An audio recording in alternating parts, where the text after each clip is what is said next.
Hi guys, good morning. So today's energy என்னென்னு பார்க்கலாம்.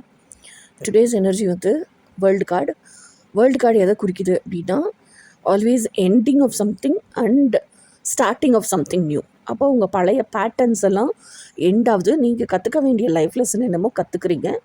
அப்போ நீங்கள் அதை கற்றுட்டீங்க அப்படின்னா, எப்போ ஒரு விஷயம் இது எனக்கு வேண்டான்னு லெட்கோன்னு விட்டுறீங்களோ, அப்போ லெட்கோன்னு விடும்போதே புதிய விஷயத்துக்கான விதையையும் உள்ளே விதைச்சி அந்த விஷயம் உள்ளே வந்ததுனால இந்த பழசு வந்து ஒதுங்கி வெளியே போயிடுச்சு அப்படிங்கிற மாதிரி தான் எப்போயுமே இருக்கணுமே தவிர, பழசை வெளியே அனுப்பிச்சிட்டு அப்புறம் புதுசாக நீங்கள் வந்து விதைக்க முடியாது. ஓகேயா?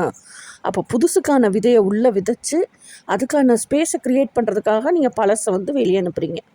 ஓகே, ஸோ அப்போது புதிய விதையும் உள்ளே இருக்குது. ஸோ அந்த விதைக்கான உரம் எல்லாமே போடணும்ல.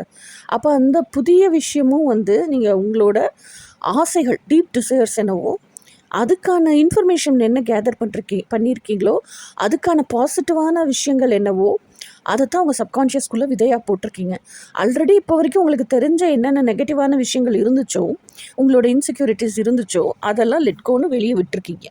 இந்த மாதிரி இன்னும் என்னென்ன நெகட்டிவான விஷயங்கள் இருக்கோ அது எல்லாமே வெளியே அனுப்புங்க, கண்டுபிடிச்சி.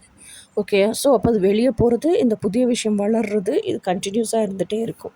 இதுதான் இன்றைக்கான மெசேஜ் உங்களுக்கு.